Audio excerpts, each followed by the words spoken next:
guys! Welcome to my vlog! Ayan pa. Tapong basura yarn. May bawang po siyang basura guys. Ayan. So guys, as of now, mahangin. And then syempre tarik ang araw. So, nagpa-vlog ka, may papansin sa likod. No, so, sorry pa, may ano kasi ako eh. Ayan, naglalakad kami sa init ng araw guys. So, masusunog ang aking balat. Ang arte. Ang bilis nga niya maglakad guys. Tignan nyo guys, sobrang hangin. Kagigising lang yung nagbugas na. Ayan guys. So, si madam. Hi madam. Tapon basura yarn. Ano ba yung mga baon mo guys? Abubot. Itlog. Baon namin ngayon itlog. Pampatigas ng to. Okay. Kala mo naman. Dahil mapapalaban na naman kami guys. Dahil naka-promo kami ngayon. 145. May nag-book pa sa akin ng 145. Oh? Nagulat ako sino itong nag-book kamay lang. Ang masaklap doon kung kulay lang. Yun nga eh. Yun ang masama doon. Kamay at saka kulay yung Mataas po ang araw ngayon. Ang init. Pero mahangin naman. So, hindi ka taga masusunog masyado. Oh my God, yung skin ko. Maputi pa naman ako.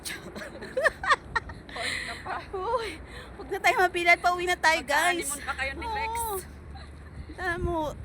Puti-puti ko oh. Para hindi kahit walang ilaw, maputi ka mas ilaw.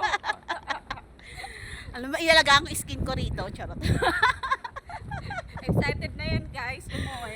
Excited yarn. Mabebengbang na naman. Joke lang po. Joke lang. Masyado naman kayong seryoso. Okay, seryoso. Tatawa na lang kami guys. Uy, kumuha siya ng tubig guys. Oh. Kasama namin. Sira ulo. Isang sira ulo guys. Sa kanilang dalawa, wala nang kumakausap. Wala na po. Eh, mga ano sila eh. Sabi pa nitong isa, nagpapansin daw kay Rahma. Oh, Wala nang kumakausap doon sa kanya sa akin. tama lang yung sa kanila. Yung papasok ka na nga, nagpapamarinig. So, ayan. Naka-live ba yun? Hindi. Video lang hindi. Para may pang long video tayo. Long video yarn. Para dududududu.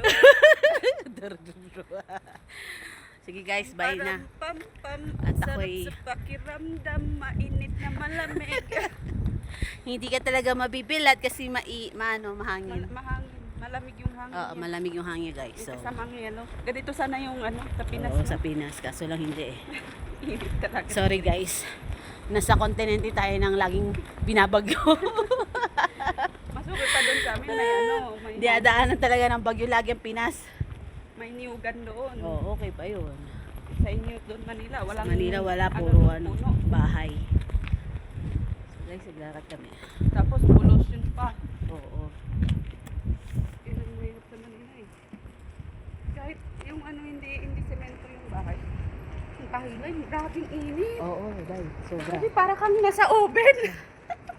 Tiniis ko yun 1 year and 7 months.